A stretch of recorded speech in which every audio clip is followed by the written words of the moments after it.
উহুদ পাহাড়ে একটি কাজ হয়েছে জানেন, আমার প্রিয় নবীর দাঁত মোবারক শহীদ। বেয়াদবি মাফ করবেন, অনেকে বলে কি যে উহুদ পাহাড়ে আমার প্রিয় নবী যদি জানতো যে তিনি পরাজয় বরণ করবেন, তার দান্দার মোবারক শহীদ হবেন, তিনি কোনোদিন উহুদে যেতেন না। চিৎকার মেরে বলেন নাউজুবিল্লাহ, আরো জোরে বলেন নাউজুবিল্লাহ। এবার শুনেন, দান্দার মোবারক শহীদ দুইটা কারণ। আল্লাহর হাবিবের দান্দার মোবারক শহীদ দুই কারণে। আমার প্রিয় নবীর জবান, কোরআন শরীফের কালামগুলা কার? জোরে বলেন না, বলেন কার? আল্লাহর কালাম, জবান কার? আমার প্রিয় নবী মুহাম্মাদুর 6666 আয়াতে কারিমার কালেমা কথাগুলি আল্লাহর, জবান হলো প্রিয় নবীর। একটি আয়াতে কারিমা আমার প্রিয় নবীর জবান মোবারক ছাড়া বাহির হয় নাই।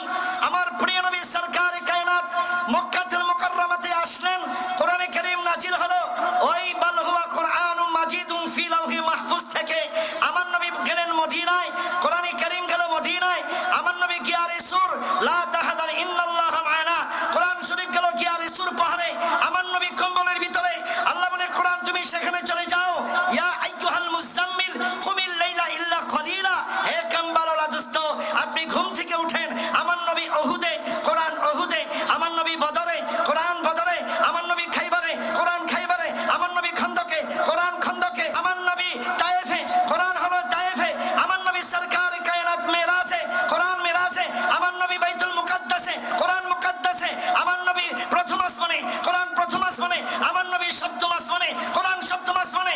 আমার নবী সিদরাতুল মুনতাহায়, কোরআন সিদরাতুল মুনতাহায়। আমার নবী আল্লাহর আরশ আজিমে, সুম্মা দানা ফাতাদাল্লা ফাকানা কাবা কাউসাইনি আও আদনা, কোরআন আল্লাহর আরশ আজিমে। আমার প্রিয় নবী যেখানে, কোরআন সেইখানে। আমার নবী যেখানে, জিবরাইলের ঢেউ ঢেউ সেইখানে। চিৎকার মেরে বলেন সুবহানাল্লাহ।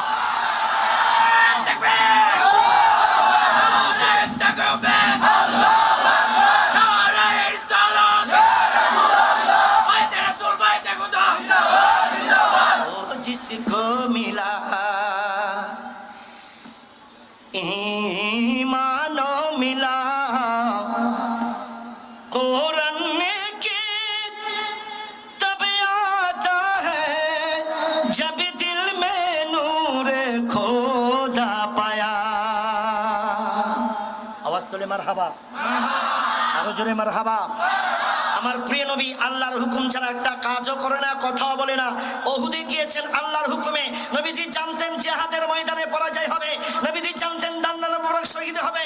নবীজি যুদ্ধের ময়দানে এই জন্য গিয়েছেন আল্লাহর দ্বীনকে কায়েম করার জন্য এবং আল্লাহর কোরআনকে কায়েম করার জন্য, আল্লাহর তাওহীদ রিসালাতকে প্রতিষ্ঠা করার জন্য।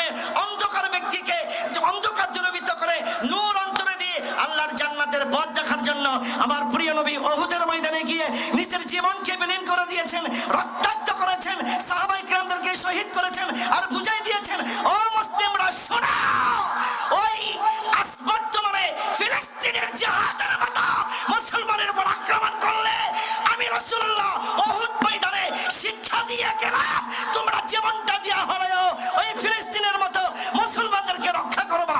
ঠিক কিনা জোরে বলে। এই শিক্ষা দেওয়ার জন্য উহুদের ময়দানে আমার প্রিয় নবী এই মাসের 14 তারিখে জীবনকে বিলীন করে দেওয়ার জন্য, সাহাবায়ে কিরামদেরকে রক্তাক্ত করার জন্য উহুদে গিয়েছেন। এখন কেউ যদি বলে যে উহুদ যুদ্ধে আমার প্রিয় নবী যাইতেন না, যদি জানতেন তিনি দান্দার মোবারক শহীদ হবে, তাহলে আমি বলবো আপনারা আমাকে ভালোবাসেন? কে কে হাত উঠান তো। বাসেন? ওদিকে যদি একটা সাপ থাকে, আমি যদি ওদিক দিয়ে যাই, আপনারা আমাকে বলবেন না সাপ আছে, যাইয়েন না? কথা বলে না। আমার রসুল আল্লাহর কি বন্ধু না দুশ্মন? আমার নবী উহুদ ময়দানে যা দান্দার মোবারক শহীদ হবে আল্লাহ কি জানে না? আল্লাহ জানে কি না? আল্লাহ বলেন ওয়া আল্লামাকা মা লাম তাকুন তাআলাম ওয়া কানা ফাদলুল্লাহি আলাইকা আসীমা। এমন কোন জ্ঞান নাই, ইলম নাই, শিক্ষা নাই আমি আমার প্রিয় নবীকে শিক্ষা না দিয়েছি। আলিমুল গায়বি ফালা ইউযহিরু আলা গায়বি আহাদা ইল্লা মান ইরতাদা মির রাসূল। ও পৃথিবীর মানুষ শোনো, আমি মেসেজ দিয়া গেলাম কোরআনের 29 পারার মধ্যে, যারা আমার মনোনীত রাসূল আমি প্রত্যেককে গায়বের খবর জানাইয়া দিই। আল্লাহু আকবার বলে। শুনেন, দান্দার মোবারক শহীদ দুইটা কারণ। কয়টা কারণ? আল্লাহর হাবিবের দান্দার মোবারক শহীদ দুই কারণে। আমি এক নম্বর কারণ বলি।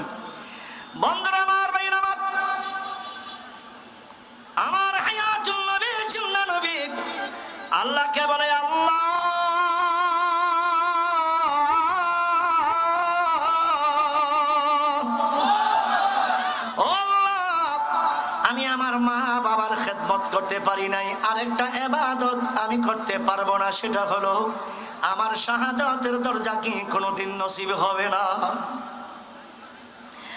আল্লাহ বলে হাবিব উহুদের ময়দানের দান্দার মোবারক শহীদ হওয়ার পরে আমার দিনের নবী দান্দার মোবারকটা হাতের মধ্যে লইয়া চোখের পানিগুলি ছেড়ে আল্লাহ পাকের দরবারে ডাক দিয়ে বলে, আল্লাহ গো, ও আল্লাহ,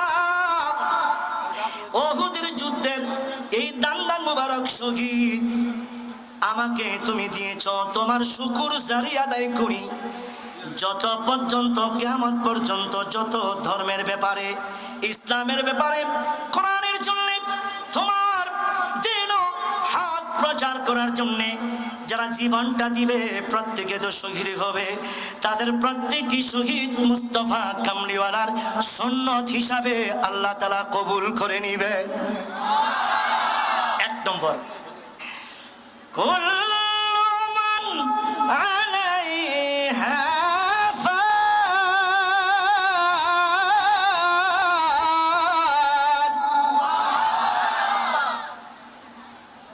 যখন কিয়ামতের ময়দান, হাসরের ময়দান শুরু হয়ে যাবে,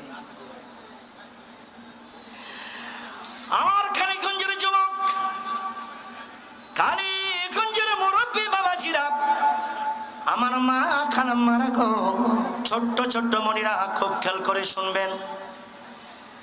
কঠিন কিয়ামতের ময়দানে ইয়াউমা ইয়াফিরুল মারউ মিন আখিহি ওয়া উম্মিহি ওয়া আবিহি ওয়া সাহিবাতিহি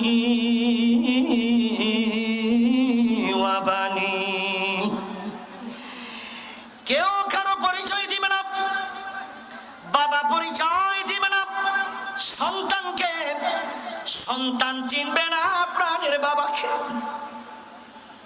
মাকে চিনবে না প্রাণের সন্তান, সন্তান চিনবে না মা, চিনবে না সন্তানকে, বিবি চিনবে না প্রাণের স্বামীকে, স্বামী চিনবে না প্রাণের বিবিকে, বন্ধু বন্ধুরে চিনবে না, কেউ কাউকে চিনবে না।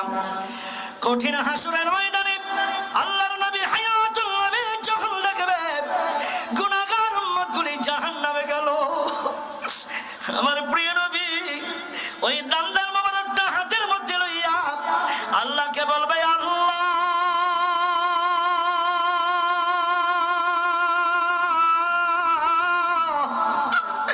ওই উহুদের ময়দানে দান্দার মোবারক শহীদ হওয়ার পরে তুমি আমার কাছে খবর পাঠাইছিলা, ইয়া রাসূলুল্লাহ, আপনি বলেন আমি কি করতে পারি? এক সেকেন্ডের মধ্যে আমি উহুদ পাহাড় ধ্বংস করে দেব, পৃথিবী ধ্বংস করে দেব। আমি নবী বলেছিলাম, আল্লাহুম্মা হাদি কওমিন লাহুম লা ইয়ালামুন, আল্লাহ গো, না জেনে আমাকে আক্রমণ করেছে, তাদেরকে যদি তুমি ধ্বংস করে ফেলো, কে তোমার নাম নিয়া কালিমা পড়বে, কে তাওহীদ রিসালাতকে স্বীকার করবে, কে আল্লাহ আল্লাহ বলে স্বীকার করবে? আল্লাহ ওই দিন তোমাকে ধ্বংস করতে দেই নাই, কিন্তু আমার গুনাহগার উম্মতগুলি জাহান্নামে চলে গেছে। আমার দান্দার মোবারক উহুদের ময়দানে শহীদ হয়ে গেল। আমি রক্তের কোনো বিনিময় চাই না, আঘাতের কোনো বিনিময় চাই না। আল্লাহ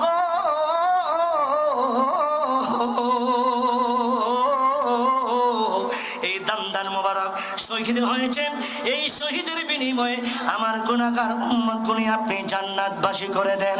আমার আল্লাহ বলবেন, মুস্তাফা কামলিওয়ালা আর কাঁদবেন না, উহুদের ময়দানে দান্দার মোবারক শহীদ হওয়ার কারণে আমি আপনার গুনাহগার উম্মতগুলিকে জান্নাতবাসী করে দিলাম। আটটা জোরে বলা যাবে সুবহানাল্লাহ? তাহলে দান্দার মোবারক শহীদ হওয়ার কয়টা কারণ? একটু জোরে কোন কয়টা কারণ? দুইটা কারণ।